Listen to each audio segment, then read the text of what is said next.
Back to my blog. आज के blog में आपका बहुत बहुत स्वागत है। शाम से ब्लॉग शुरू कर रही हूँ। शाम का टाइम है और बस वही खाना बना है ना।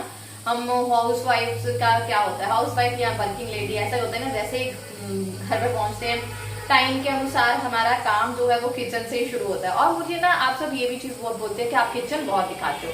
तो पहली बात तो ये, मुझे सारा काम फटाफट से खत्म करके जाना होता है शॉप पे, तो मोस्ट ऑफ द किचन में रहेगा क्योंकि मेरे खाने जो होते हैं ब्रेकफास्ट लंच एक टाइम पे होता है, तो शायद इसलिए आपको किचन ज्यादा दिखती है। दूसरा, आई लव माई किचन, क्योंकि पूरे घर में एक किचन ही ऐसी जगह है जहां मुझे सुकून मिलता है। और दूसरा, यहाँ पे लाइटिंग बहुत अच्छी है, दैट्स वाई मैं किचन में ज्यादा चीजें शूट करती हूँ।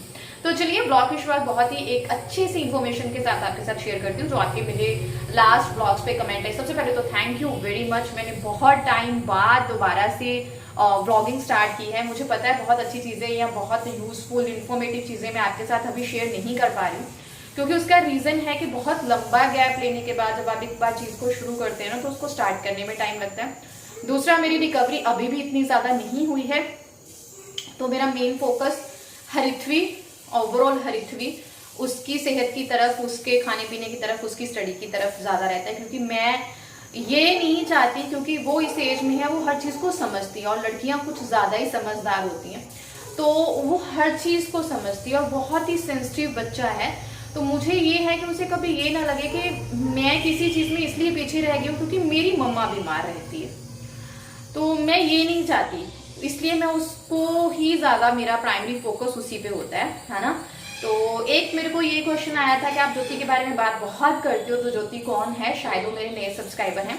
तो ज्योति वो है जो मेरी शॉप पे मेरी हेल्पर भी है और मेरी शॉप को बहुत अच्छे से देखती है, मेरे एब्सेंस में भी और मेरे प्रेजेंस में भी।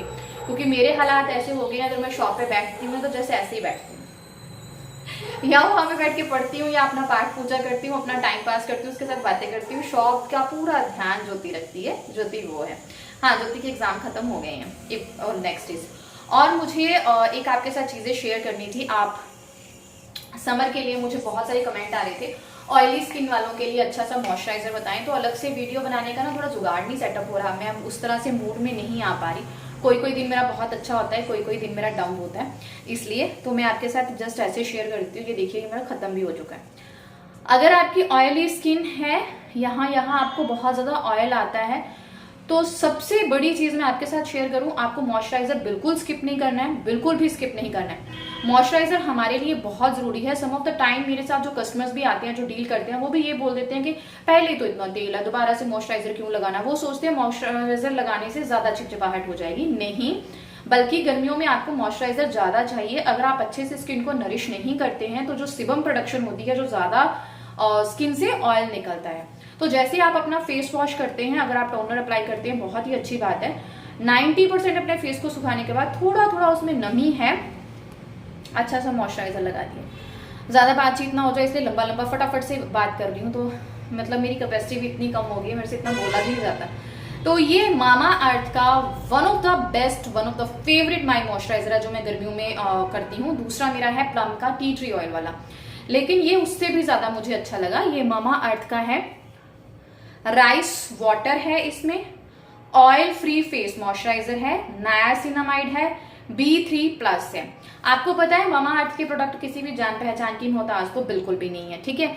दूसरी चीज, नायासिनामाइड स्पेशली वर्क करेगा अगर आपकी स्किन पे एक्ने स्कार्स हैं, दाग धब्बे हैं, धूप में रहने की वजह से आपकी स्किन पे काले काले या ब्राउन ब्राउन टिल हो जाते हैं, तो नायासिनामाइड बहुत अच्छे से काम करता है। आपके ब्लैमिशेस हैं, आपके पिगमेंटेशन है, तो नायासिनामाइड उसके लिए भी काम करता है।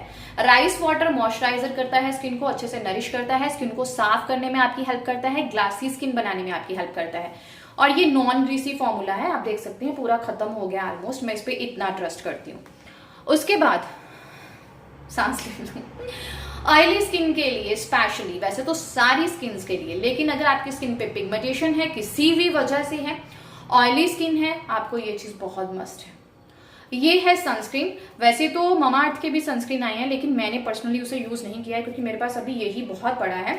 तो ये मेरा फेवरेट है, न्यूट्रिजना का ultra share dry touch sunblock 50+ SPF। हाँ जी बेटू, PA++। तो आपको सनस्क्रीन मस्ट लगाना है। अगर आप घर से बाहर रहते हैं, धूप के एक्सपोजर में ज्यादा रहते हैं, सनलाइट बहुत सारी लाइट्स हैं जहां आप काम करते हैं, तो 3-3 घंटे बाद आपको सनस्क्रीन रीअप्लाई करना है। और जब भी आपको रीअप्लाई करना है, अगर आपके पास पानी है तो अच्छे से फेस वॉश करने के बाद, मॉइस्चराइजर लगाने के बाद इसे अप्लाई करें। अगर आपके पास पानी नहीं है तो हमेशा अपने पर्स में वेट वाइप्स रखें। फेस साफ करने के बाद उनसे फिर ये लगाएं, क्योंकि धूल मिट्टी पड़ी होती है ना, तो उसके ऊपर दोबारा से रीअप्लाई आपको नहीं करना है। सनस्क्रीन जरूर लगाएं। स्किन पे होने वाली प्रॉब्लम्स, काले तिल, वाइट तिल, ब्राउन तिल, पिगमेंटेशन, ब्लैमिशेस, वाइट दाने, एक्ने स्कार्स, पिंपल्स के स्कार्स, जो भी आपकी स्किन पे प्रॉब्लम्स होती हैं, 80 से 90% अगर आप डेली सनस्क्रीन लगाते हैं तो वो दूर हो जाती हैं। लास्ट में नाइट के लिए आपने पूछा था, तो उसके लिए आप यूज कर सकते हैं मामा अर्थ का rice water sleeping face mask with niacinamide. इस पे मैं अलग से वीडियो बनाऊंगी, नहीं तो ब्लॉग बहुत लंबा हो जाएगा। तो आई थिंक ये आपके लिए यूजफुल रहा होगा। अगर कोई भी दिक्कत है तो आप मुझे कमेंट सेक्शन में लिख सकते हैं। मुझे पता है मेरे ब्लॉग्स थोड़े से जस्ट मैं आपके साथ टाइम पास ही आजकल शेयर कर रही हूँ, लेकिन बहुत जल्दी कोशिश कर रही हूँ बैक टू रूटीन होने की और बैक टू आपको पहले की तरह मोटिवेशनल ब्लॉग्स देने की। आई होप आप मेरा साथ देंगे, तो देखिए पूरा ब्लॉग। Thank you.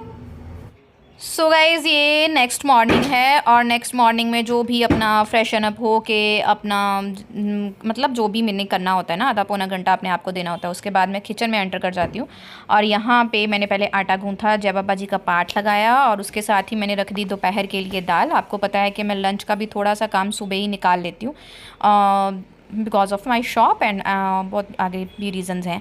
तो यहाँ पे मैंने दाल चढ़ा दी थी और उसके साथ नमकदानी पिछली रात को वॉश की थी, तो उसमें थोड़ी जो भी स्पाइसेस वगैरह डालने थे, चीज़ें डालनी थी, वो डाल रही थी। आज ऋत्विक का लंच बिल्कुल सिंपल सा जा रहा है। उसकी फेवरेट जा रही है पनीर भुर्जी। तो किसी ने पूछा था कि आप प्लीज़ उसका मील रूटीन शेयर कीजिए, तो मैं ज़रूर आपके साथ शेयर करूँगी। ये सब प्री प्लान होता है कि सुबह उसके लंच में क्या जाएगा और जो भी चीज़ें उसने बोली होती हैं वही जाती हैं। वो रात को बता देती है भाई मेरे को सुबह ये लेके जाना है, और वो आजकल पिक्की सा लंच लेके जाती है कि मम्मा जो फटाफट से फिनिश हो जाए। तो यहाँ पे कच्ची कनी के सरसों में के तेल में हींग डाला है, ज़ीरा डाला है और प्याज डाल दिया। आपको पता है मेरे तड़के में चीज़ें सेम ही होती हैं, कोई भी अलग स्पाइसेस नहीं होते, कोई भी मसाले वगैरह मैं नहीं डालती हूँ। और ऋत्विक को तो मैं बिल्कुल भी मसाले वगैरह चीज़ों के से दूर रखती हूँ। तो ये बस उसको सौते कर लेना है। और thank you very much guys, आपने मेरे ब्लॉग्स को इतना ज़्यादा प्यार दिया। बहुत टाइम बाद कम बैक किया, लेकिन मुझे ऐसा लगा कि आपका प्यार उसी तरह से बरकरार है। तो यहाँ पे प्याज थोड़े से पिंक हो गए। उसके बाद मैंने टमाटर को ना कद्दूकस कर लिया था, क्योंकि पनीर की भुर्जी मैं ज़्यादा नहीं बना रही हूँ, थोड़ी सी बना रही हूँ, मतलब कि ऋत्विक के लंच में जाएगी और पापा और ताया जी का नाश्ता हो जाएगा बस, क्योंकि मम्मी तो सुबह सुबह ऐसे हैवी चीज़ खाती नहीं है। तो मैंने सोचा कि आज सिंपल नाश्ते में उनके लिए चपाती डाल दूँगी, पनीर भुर्जी के साथ हो जाएंगी। टमाटर वगैरह हो गया, उसके बाद मैंने हल्दी डाली और इसमें मैं थोड़ा सा टमाटो केचप डालूंगी ताकि थोड़ा सा ना सॉफ्ट सॉफ्ट सा हो। वैसे भी पनीर घर का बनाया हुआ है। जब ऋत्विक ने रात को बोला कि मुझे सुबह पनीर भुर्जी लेके जानी है, तो घर पे दूध भी कम था और पनीर तो बिल्कुल भी नहीं था। आपको पता है मैं पनीर घर का ही देती हूँ मोस्टली ऋत्विक को, तो मैंने घर पर ही आधा किलो दूध को करके उसका जो है वो पनीर बना लिया था और कटोरी की पनीर बना था। थोड़ा सा मैंने मटर बॉयल करके रख लिए थे और उसमें डाल दिए। जब सॉस थोड़ी सी पकानी है मैंने, इसे टमाटो केचप से ना पनीर भुर्जी का टेस्ट बहुत ही अच्छा आता है और ऋत्विक को बहुत ही अच्छी लगती है। तो पनीर का ना मैंने ज़्यादा पानी जो है वो निकाला नहीं था, क्योंकि मुझे तो पता था भुर्जी बनानी है, तो इसलिए मैंने थोड़ा पानी बीच में रहने दिया था। इससे बहुत ही सॉफ्ट सी टेस्टी बनती है। नहीं तो समटाइम्स आपने देखा होगा कि पनीर भुर्जी ना थोड़ी कड़क कड़क बन जाती है, सूखी सी बन जाती है और वो उतनी टेस्टी नहीं लगती। दैट्स वाई ये मेरे थोड़े से ट्रिक्स हैं जो मैं पनीर भुर्जी के लिए स्पेशल पनीर बनाती हूँ। उसमें मैं थोड़ा सा पानी रखती हूँ पनीर बनाते टाइम, उसका पानी बिल्कुल भी जो है वो नहीं करती हूँ। पनीर डालने के बाद जस्ट 1 मिनट के लिए पकाएंगे, ज़्यादा हम इसे नहीं पकाएंगे क्योंकि हर चीज़ तो पकी हुई है पहले से। टमाटर वगैरह सब कुछ पक गया था, मटर वगैरह पक गए हैं, तो बस इसे ढक के साइड पे रख देंगे। साइड बाय साइड दाल होती जाएगी लंच के लिए। और उसके साथ ही मैंने चपाती वगैरह बना ली थी ऋत्विक के लिए, और यहाँ पर उसका सिंपल सा लंच आज पैक हो रहा है। बहुत ज़्यादा तामझाम नहीं है, क्योंकि उसने ना सैलेड वगैरह ले जाने से मना कर दिया। कहती मम्मा वो कट करके लेके जाते हैं ना तो दोपहर को अजीब सा हो जाता है खीरा, तो उसे नहीं खाना है, तो इसलिए मैंने नहीं डाला। बस पनीर भुर्जी के साथ 2 चपातियाँ डाल दी। अगर आपका बच्चा परांठी वगैरह खाना पसंद कर सकता है तो आप इसके साथ परांठी वगैरह दीजिए, बहुत ही अच्छी लगती है ना। तो मेरे कुछ फ्रेंड्स जो स्पेशली लंच के लिए वीडियोस देखते हैं उनके लिए ये ज़रूर मैं शूट करती हूँ, और कुछ शूट हो ना हो। और फ्रूट में जा रहे हैं ग्रेप्स। मुझे लग रहा था मैंने कुछ ज़्यादा डाल दिए, तो मैंने सोचा चलो कोई बात नहीं, जितने खाएगी खाएगी, जितने वापस ले आएगी, क्योंकि मेरा उस पर कोई बर्डन नहीं होता कि जो चीज़ भेजी है भाई उसको आपको पूरी ख़त्म करके आनी है। हाय गाइस, सत श्री अकाल, वेलकम बैक टू ऋत्वी बैल एंड मम्मा रॉक्स। सुबह का टाइम है और तकरीबन 8:20 का टाइम होगा। मैं ऋत्वी को बस तक छोड़ के आई हूँ अभी जस्ट, और आते ही पहले मैं अपने लिए नींबू पानी बनाऊंगी क्योंकि गर्मी बहुत है और गर्मियों में मेरा जीना बहुत मुश्किल है भाई।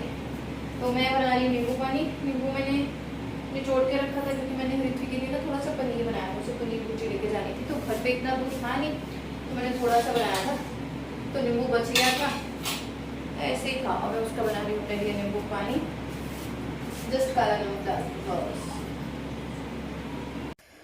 और बस मैंने नींबू पानी बनाया सबसे पहले अपने लिए, जो मस्ट है मस्ट। और गर्मियाँ आ गई हैं तो मेरी थोड़ी सी बीपी लो की प्रॉब्लम भी है, और वैसे भी मुझे नींबू पानी के बिना तो बिल्कुल नहीं चलता, क्योंकि मैं बाहर की कोई भी ड्रिंक जो होती है ना, सॉफ्ट ड्रिंक्स होती हैं, कोल्ड ड्रिंक हो गई या पैक जूस, कुछ नहीं लेती। जस्ट मेरा नींबू पानी हो, गूंद कतीरा हो गया, उसी से गुजारा होता है।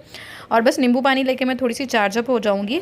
और जो मेरे मतलब काम के लिए आंटी आते हैं ना झाड़ू पोछा के लिए, तो आजकल मैंने उनको एक ये भी जिम्मेदारी दी है कि सुबह के बर्तन वो धो के जाते हैं।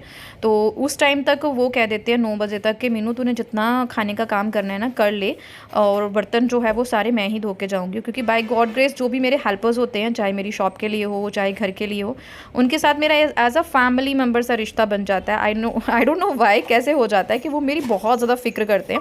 और आंटी तो बहुत ही फिक्र करते हैं कि तू बीमार रहती है, तो जितना काम तेरे से मेरे से होता है ना मेरे से करवाया कर।